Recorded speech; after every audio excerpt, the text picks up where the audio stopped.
Alright guys, we're taking a quick break from the power building today to talk about how you can unfuck your mental game, which in my opinion is just as important, if not more important, than your programming, than exercise selection, than all that other stuff. Your mental game really has a lot to do with your motivation, with how hard you're pushing in the gym, with how hard you're not pushing in the gym, with being able to stay in that supercompensation phase like we talked about. That has a lot to do with being in touch with your body, and that all stems from the mental game. So today we're talking about visualization, which is something that y'all are probably pretty familiar with. I think more or less everybody has the idea of kind of watching this movie in their head of what they're going to perform their lifts and really walking through a whole training session, a whole meet, a whole competition, whatever the case may be. And some people see a lot of benefits from that, but it can actually be more tricky than you might expect. And so we're going to look at that in a little bit more detail today. So I want to start with what visualization is not. Visualization is not a walk through fucking la la land where you're daydreaming about, these goals that you might like to hit someday, or this perfect training session or something like that. That type of thing is actually kind of detrimental, and we'll get more into why it's detrimental later. Visualization needs to be a very directed mental rehearsal of a performance that you want to do in the future. And how you visualize is very individual. You can really do it however you want. But studies show that there are some things that you can do that really make it more effective. And there's actually 3 things we're going to talk about today that get to that point. So the first has to do with multisensory. When you're thinking about a mental rehearsal, a lot of people just, or even the word visualization, a lot of people just think about images, right? They think of pictures of a movie in your head. And while that's good, it's really not the best. The best type of visualization, or imagery as it's called in academic literature, is multisensory, which means that not only are you calling to mind images of the performance that you would like to have, but you're calling to mind all the different senses about that performance that you would like to have. So let me give you an example. If you're thinking about a deadlift, right, like a really heavy deadlift, you can visualize yourself performing the lift, but you can also visualize how the baby powder smells on your thighs, how the bar, the knurling, or the chalk feels on your hand. You can visualize the sounds of the gym, the iron clanking.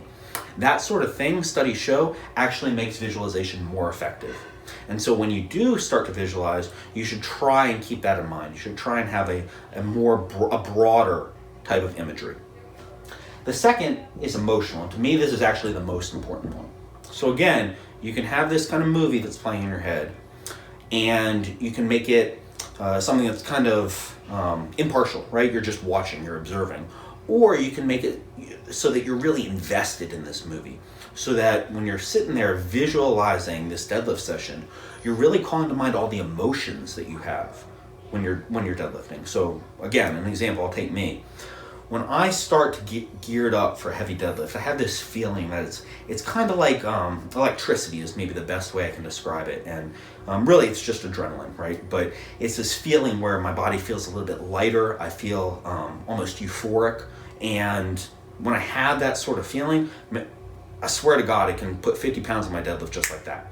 And when I don't feel like have that feeling, the weight just feels like it's glued to the ground.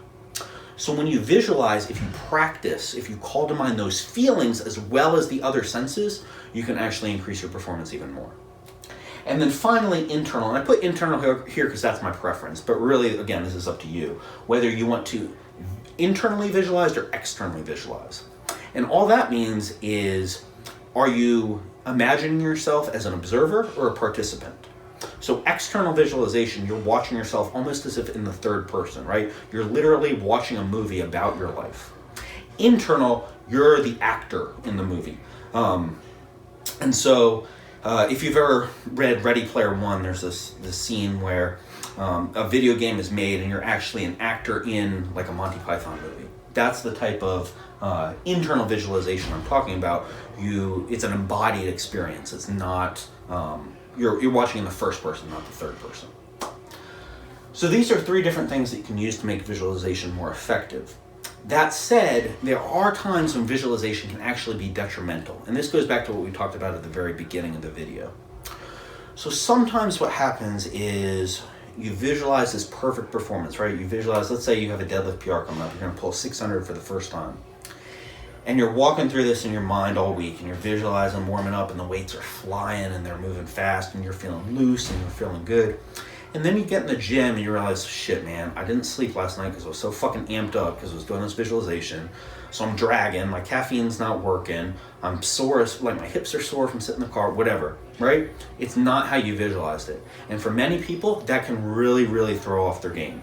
It can really, really make it so that they actually perform worse than they would have without the visualization, because they get so attached to this perfect performance that they don't know what to do when things don't go perfect. And let's face it, things never go perfect. So really, when you're visualizing, I feel like it's not so useful to visualize a perfect performance as it is to visualize how you're going to respond to adversity. So instead of visualizing this perfect deadlift session, you're really visualizing, okay, let's say I go to the gym and let's say I tear a callus, the very first thing. How am I going to respond to that? Am I going to freak out? I'm going to calm down, take a step back, get out my super glue, get out my tape, get out my straps, whatever the case may be, and just deal with the issue, deal with the reality of my situation. Visualizing that will help you to be cool, calm, and collected in the moment rather than be a frazzled mess who's all pissed off because his perfect deadlift session didn't happen.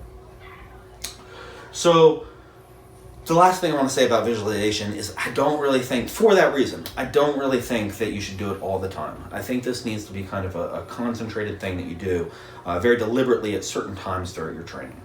So if you have a very heavy session, if you have a PR, you have a competition, that's a great time to use visualization.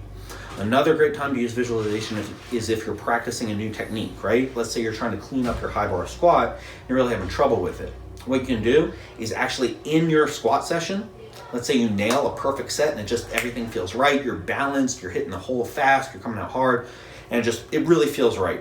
As soon as you finish that set, go down and visualize, close your eyes and visualize that set again in your head, just replay it over and over. And actually studies show that will help you to build that kinesthetic awareness, to reinforce that technique. So that's another reason why it's really useful to use visualization. I don't think it's that useful to use for your typical training session. And next time we'll talk more about what you can do for those typical training sessions to really improve your performance without, again, falling into some of the pitfalls that visualization can carry with it. So quick video, I hope it was helpful. If you guys have any visualization tactics that you use yourself and would like to share, please have those in the comments. If you have any questions, again, please include those in the comments. I'll put some links down you guys can check out, and I'll also put a write-up on Elite FTS that'll be out later this month that I'll link to when it is out, if you prefer to read rather than listen to a video. Thanks, and I'll see you next time.